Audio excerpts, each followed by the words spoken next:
ഒരു റെസ്റ്റോറൻറ്റിൽ നമ്മൾ പോകുമ്പോൾ അവിടുത്തെ ഫുഡ് പോലെ തന്നെ ഇമ്പോർട്ടൻ്റ് ആണ് അവിടുത്തെ ആംബിയൻസും. ആംബിയൻസും കൂടി അടിപൊളിയാവണമെന്നുണ്ടെങ്കിൽ നിങ്ങളൊന്ന് ആലോചിച്ച് നോക്കി, എന്ത് രസമാവും. അങ്ങനെയുള്ളൊരു സ്പോട്ടാണ് ഞാൻ ഒന്ന് പരിചയപ്പെടുത്തി തരാൻ പോണത്. ആ നല്ല തണുപ്പും നല്ല ചായയും. നമ്മളിന്നുള്ളത് വയനാട് കോറോമിലുള്ള ലേ ഷായ് സൂക്ക്. കുറ്റ്യാടിയിൽ നിന്ന് വയനാട് ചുരം കയറി നേരെ വരുമ്പോൾ എല്ലാവർക്കും ഉള്ളൊരു പൂതിയാണ് ഒരു ചായ എന്നുള്ളത്. നല്ല ചായ വേണോ കൊണ്ട് പോരി. ചായയും കടിയും മാത്രമല്ല, കുറച്ച് സാധനങ്ങളും കൂടി ഉണ്ട്. ബർഗർ ഉണ്ട്, ലോഡഡ് ഫ്രൈസ് ഉണ്ട്, ക്ലബ് സാൻഡ്വിച്ച് ഉണ്ട്. ഇത് മൂന്നുമാണ് നമ്മളിപ്പോൾ ഓർഡർ ചെയ്തിട്ടുള്ളത്. ഇനിയും വരും സാധനം, വെയിറ്റ് ചെയ്യും. ബർഗറിന്റെ ഫസ്റ്റ് ബൈറ്റ് എടുത്തപ്പോൾ തന്നെ ഞാൻ ഫ്ലാറ്റായി. ഒന്നും പറയാനില്ല, അത്യാവശ്യം നല്ല ബർഗർ ഈ പ്രൈസിൽ, നല്ല സാധനം, ഒന്നും പറയാനില്ല. എന്തായാലും ട്രൈ ചെയ്ത് നോക്കി നിങ്ങൾ.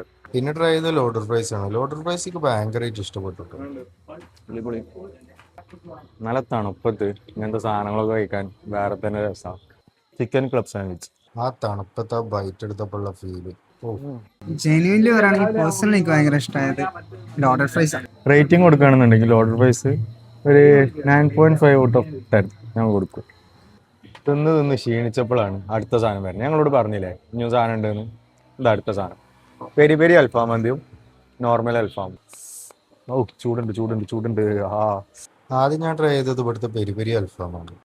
ഇതൊരു ഇജാസ് പറഞ്ഞ പോലെ മുതലാണ് നോർമൽ അൽഫാം. ബിസ്മില്ലാ. അധികം ആഡംബരം കാര്യങ്ങളൊന്നുമില്ല, നല്ല വൃത്തിയുള്ള അൽഫാം. അധികം മസാല എന്തൊന്നും തേച്ച് ഓവറാക്കാത്ത നല്ല ഡീസൻ്റ് ആയിട്ടുള്ള ഒരു അൽഫാം. ഇനിയിപ്പോൾ ഫുഡൊക്കെ കഴിച്ച് കഴിഞ്ഞിട്ട് ഡ്രിങ്ക്സ് വേണോ, മൊയ്ത്തോ വേണോ, ജ്യൂസ് വേണോ, ഇവിടെ ഉണ്ട്. ഒരു ടെൻഷനും വേണ്ട, ഒക്കെ ഇവിടെ ഉണ്ട്. ഇപ്പോൾ നമ്മളെ ലൊക്കേഷൻ മറക്കണ്ട, വയനാട് കോറോമിലുള്ള ലേ ഷായ് സൂക്ക് മറക്കണ്ട.